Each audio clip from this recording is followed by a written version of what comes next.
नमस्कार दोस्तों, स्वागत है आप सबों का CS पब्लिक स्कूल के YouTube चैनल पर। आज हम लोग पढ़ने वाले हैं वैदिक मैथ का सीरीज 3। इसमें लोग सीखेंगे क्या, सेम बेस मल्टीप्लिकेशन। जब संख्या आधार से कुछ कम या अधिक, जैसे 100, 1000, 10,000, 1,00,000 आदि से कुछ कम हो तब, या 100 इससे कुछ ज्यादा हो तब। इसमें हम 2 स्टेज ले सकते हैं। स्टेज 1, जब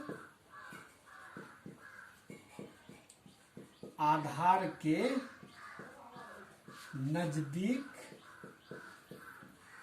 दी गई संख्या हो, लेकिन यहां ध्यान रखना है क्या, आधार समान होना चाहिए। जैसे जब आधार के नजदीक हो तो हम पहले क्या करते हैं, ये पहले 100 बेस पर, फिर 1000 बेस पर, फिर 10,000, सब उदाहरण के लिख देते हैं। जैसे मान लीजिए पहली स्थिति में हमें 98 × 96 करना है, तो इसको बनाने का नियम क्या आप ध्यान रखेंगे, इसे आप ऐसे लिख सकते हैं 98 × 96। अब ध्यान देना है कि 98 जो है वह अपने बेस से कितना कम है, तो हम कह सकते हैं इसे 100 पूर्णे में ये 2 कम है और इसे 100 पूर्णे में 4 कम है।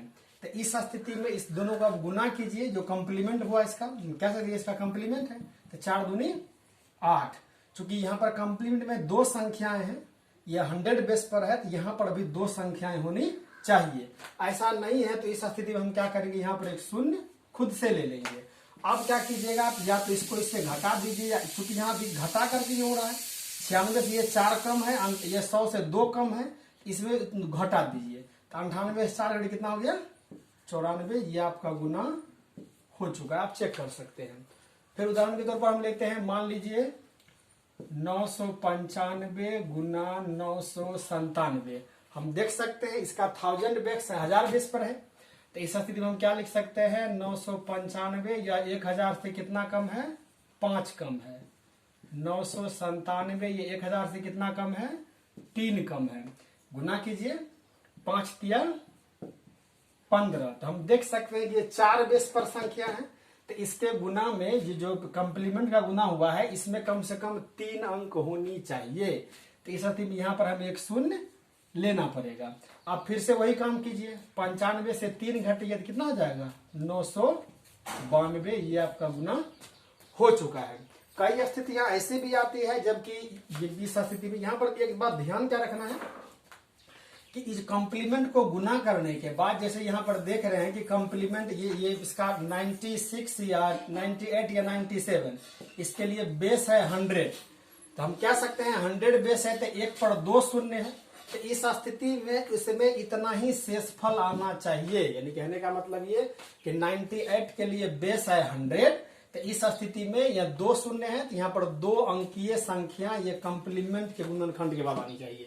और अगर इस स्थिति में कई बार ज्यादा कम हो जाता है, तो इस स्थिति में हमें घटा देना होता है। देखिए जैसे एक बार मान लेते हैं हमें करना है क्या, 92 × 85। ठीक, तो अब इस स्थिति में हम लिख सकते हैं 92, तो ये 100 से 8 कम है। 85 ये 100 से 15 कम है। तब 15 का 8 से गुना कीजिए तो कितना हो जाएगा, कितना, 120। तो इस स्थिति में 120 में इस तरह से आएगा। तो ये चूंकि यहाँ पर हम देख रहे हैं ये 100 बेस पर है, और यहाँ पर जो कंप्लीमेंट को गुना करने के बाद 3 अंकीय संख्या रहा, तो इस स्थिति में इसको हम शेष मानेंगे और इसको अगली संख्या में जोड़ेंगे। हटाइए इसको यहाँ से, ये हमें शेष एक ध्यान रखना है। अब फिर से वही काम कीजिए, या तो 85 से 8 घटाइए, 92 से 15 घटाइए, तो फिर से 15 में 60 गया, 7 और 1 8, और यहाँ पे 7। ये आपका गुना हो चुका है, आप इसे चेक कर सकते हैं। यहाँ हम देख सकते हैं क्या, जब स्टेज 1 जब आधार के नजदीक दी गई संख्या हो तब क्या देखा हमने, सबसे पहले संख्या को लिख देना है, उसका कंप्लीमेंट लिखना है। जैसे लिखते हैं 98, ये 2 जितना, यानी कहने का मतलब जो बेस आधार पर जो कम हो उसको लिख करके कैसे कर सकते हैं आप लोग। आशा करते हैं आप लोग इसे समझ पाए होंगे। एक उदाहरण के तौर पर और भी लेते हैं हम। मान लीजिए आपके पास संख्या दिया हुआ है 996 गुना 900 90 ले लीजिए।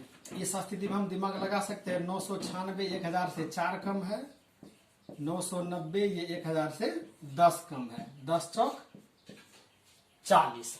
ये 2 अंक में आ गया है, तो आप दिमाग लगा सकते हैं ये 4 अंकीय संख्या है। इसका जो मेन बेस बनेगा तो वह 1 पर 3 4 ये हो जाएगा। तो अब क्या देख सकते हैं यहाँ पर 4 जब ये है तो 10 चौका 40, तो क्या यहाँ पर यह शेष ठीक ठाक है यहाँ पर। तब देखते हैं क्या कि जब 2 अंकीय संख्या है तो 2 शेष आना चाहिए, 2 है तो 2 आना चाहिए, एक अधिक तो हटा दिए थे, 3 में 3 आना चाहिए था, यहाँ पर एक शून्य आ जाएगा। अब फिर से वही काम कीजिए, या तो 996 से 10 घटाइए या 990 से 4 घटाइए। तो 990 से 4 घटाइए तो यहाँ पर शून्य आ जाएगा, 10 में से 4 गया 6, यहाँ पर 8 बच जाएगा, यहाँ पर 9 बच जाएगा। ये आपका गुना हो चुका है। आशा करता है आप लोग इसे समझ पाए होंगे। तब स्टेज 1 जब आधार के नजदीक दी गई संख्या हो, इस तरह से आप इसे प्रैक्टिस करें और आप इसे समझ पाएंगे। अब हम लोग फिर से स्टेज 2 पर बढ़ते हैं। मैं इसे मिटाना चाहूंगा,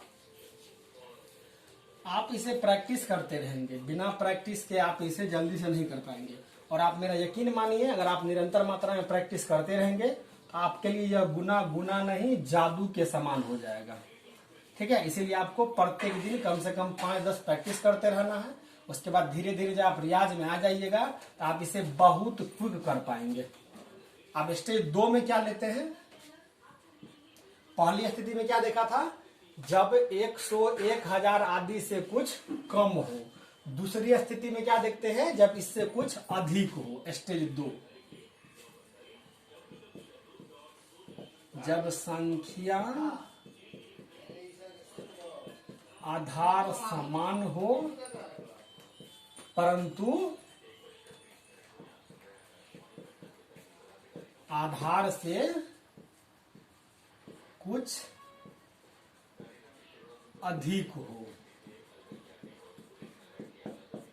जैसे मान लीजिए 107 × 105 करना है,